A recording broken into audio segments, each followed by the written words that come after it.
What's up guys, my name is Liam and today we're going to be taking a look at the Redragon G49 Pro. This mouse has caught my attention. It's supposed to come in at 49 grams, have a 4K polling rate, all at a cheap price. So is this going to be the perfect gaming mouse for you? Let's check it out.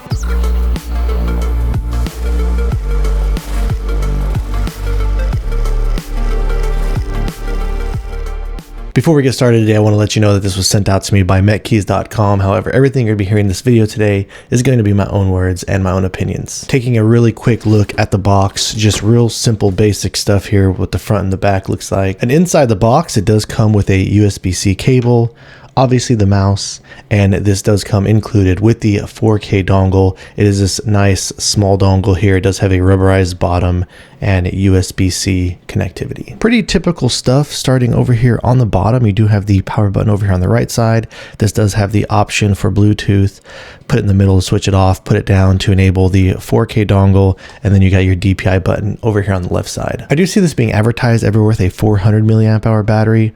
On this little sticker right here, it does say that it has a 300 milliamp hour battery inside, so I'll try and keep you guys updated with that. I'll try and post if I do decide to open this up and mod it, which I probably am going to look into doing in the near future because I really am enjoying this shape. But when it comes to the skates, it is using these black PTFE style skates. They are a little bit on the harsher side when I was using them on softer control pads, and pretty standard stuff when it comes to this surface. This feels just like a typical plastic injection mold. It does have just a very slight bit of a texture with no additional coating. But so far with the actual shell integrity, it feels incredibly solid to me. I was giving it the death grip, using all different types of grip styles on it, and I didn't notice any issues with it at all. And like I had mentioned, I've not opened this up yet, but the switches that are being advertised as being used in here, they're called the Cyclo powder dot switches, something different than anything that I've used before. And as I was trying to compare these to other mice out there to see what they kind of reminded me of, they are kind of similar to what's in the Razer Viper Ultimate, so the Razer Optical, the V2 version of them. They do feel just a little bit more clicky than that, but overall they kind of have that flatter feeling click on there. They're not as clicky as something like the TTC Golds, and they do feel, I would say, a little bit heavier than the Huano Blue Shell Pink Dots, but probably a little bit lighter than the TTC Golds. So I'll do a sound check here in just a second, but really quickly, let's just throw it up so you can see what I'm talking about. Now the TTC Golds. But the overall usability of them for me, they felt pretty good in game, and the click implementation that's done on here feels really good on mouse button 1 and 2. Squeezing from the center there's almost no pre-travel and no post-travel. Typical stuff. Once you do get up more towards the front, you do get a little bit more play with a little bit more pre and post travel, and all around the click implementation feels really solid. If you were to click somewhere in here, you do get a little bit more bending going on, but I didn't notice too much back and forth or really any rocking as I was using this in game, and it does get a little bit more stiff towards the rear, but I do feel like the implementation on mouse button 1 and 2, they actually feel really good. The scroll wheel feels pretty lightweight, and the steps, they're not very defined. I didn't have any issues as I was using it in game, and the center click, it actually works pretty good, pretty easy to spam. Every once in a while you get almost like this grinding sound in here. I had it happen on my M800 Ultra, and usually it's just due to the scroll wheel rubbing up against the base. When I did open up my M800 Ultra, I just lubed the contact points and it went away, but that is something that I did seem to notice on my copy, especially if you're scrolling back and forth. The side buttons on here worked well for me in game as I was using them, but I would say that there is definitely some area for improvement here on them. I do feel like on this rear side button, I do get quite a bit of play, and if you were to start from the very back right here, you can actually push it in quite a bit without even activating the side button. The side button does kind of go far back there, so the way I was gripping it, I would usually activate it from the front here. So even if you were to fingertip it and grip it pretty far back, you're still pretty much going to get a mid contact point on it since that is so far back. And if I were to push really hard on this rear side button, it does actually sink into the shell, but I never noticed an issue to where it was getting stuck in there or anything like that. Again, as I was just using this normally in gameplay,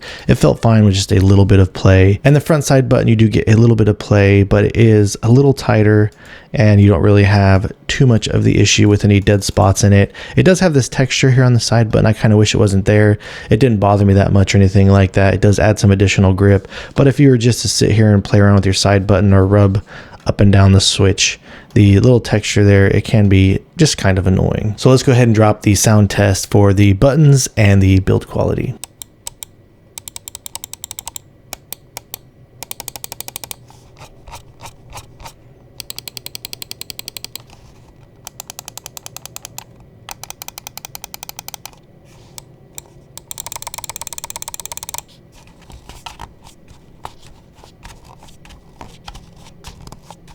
And when it comes to the weight and balance on my scale, looks like I got this coming in at approximately 50.0 grams. And the overall balance on it, it does feel like it is just slightly a little bit rear heavy to me, but they did a good job at nailing down the left to right. The software and performance of this mouse was working incredible. This is also using a 3395 sensor, and it is another mouse that is using the Compex firmware solution. I know a lot of people that watch these videos get confused when I say that, but even a lot of these top-end mice are using the same internals and the same solution, so you're gonna get a same overall similar performance. It is using this typical similar type of software you guys have probably seen on my channel several times at this point.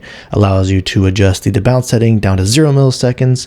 Come to the next page is where you can adjust the DPI, pulling rate, liftoff distance. These are the settings that I use, and then I always recommend coming over here to this settings tab and enabling this long distance mode to give you the best signal strength for the most optimized 4K performance possible. And when it comes to the shape, usually one of the most important parts, as well as with the overall implementation and performance of the mouse itself, I really have been loving the shape, and it has taken me by surprise. And the first thing I thought to myself when I held this in my hands is this literally just feels like a more narrow Ninjutso Sora. Looking over here on the bottom profile, it does have a little bit of a rear flare there, but the front of the mouse feels pretty flat, and the bottom from the top, as you can see, it feels pretty flat as well. And I do feel like you do get a lot of space and room for your fingers there when you're holding on to it, so it doesn't sit too low or anything like that. And then looking at a shot of the side curve profile, there you can see that rear hump. Even though it does have that rear hump, it does kind of have a more narrow, and like I said, similar to the Ninjutso Sora, kind of that pointier feeling rear hump. So let's jump into the comparisons. Starting out, another mouse that kind of falls in the same range as far as the overall scale, let's put it up against the Darmoshark M3s Varun. When looking at both of these from the bottom, like I said, the size is very similar to them, and the bottom profile feels pretty similar on them as well. I do feel like on the Redragon that it does kind of flare out just slightly a little bit more aggressively to the rear, and it does feel overall just a little bit more narrow in the middle point and up here in the front. But if you're to look here at the side profile, as you can see, overall these shapes just really are not that far from one another. At the rear, the Varun does feel a little bit more bulbous and rounded, and it does feel a little bit more wider when you're holding it in the hands. They do look pretty similar to one another, but I do feel like the M3s Varun is just slightly a little bit larger feeling.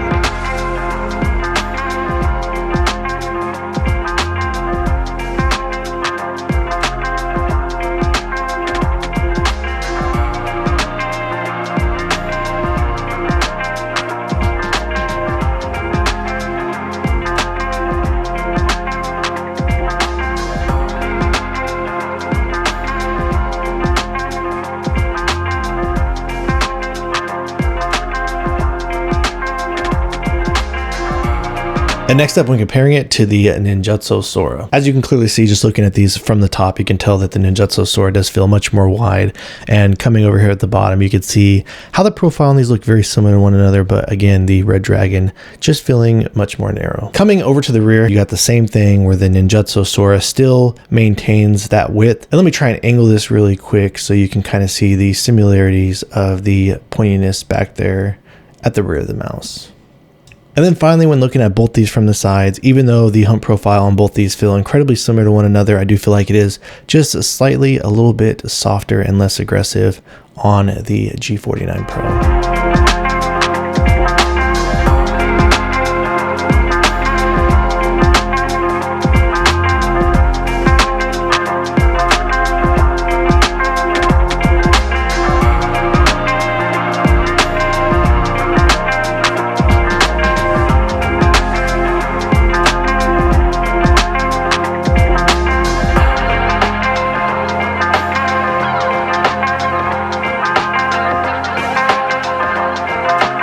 Alright guys, so that about wraps things up on the Redragon G49 Pro. Even though this mouse does have some shortcomings and it does feel a little bit on the cheaper side, just with the implementation on how the scroll feels and the side buttons, in all honesty, I really love the shape a lot. The 4K performance of it was working great, and once I started getting dialed in and playing with this in game, I really was impressed with how much I was actually enjoying the feeling of it. Even though I do feel like there are some things on here that can be improved, the fact that it comes in at the weight that it comes in at, it's an incredibly cheap price, and it comes with the 4K dongle included. I myself am looking forward to modding this. If I were to drop a 150 milliamp hour battery on here, throw on some dot skates, I'm pretty sure I'll be able to get this right around the 45 gram range. So if you have any questions or feel like I left anything out, please let me know down in the comments below. If you are interested in picking this up, I have left affiliate links down in the description below if you're interested in supporting the channel. And if you've enjoyed watching this video and are interested in seeing more videos like this in the future, please drop this video a like and subscribe to my channel. Thank you guys so much for watching, and I look forward to seeing you in the next one.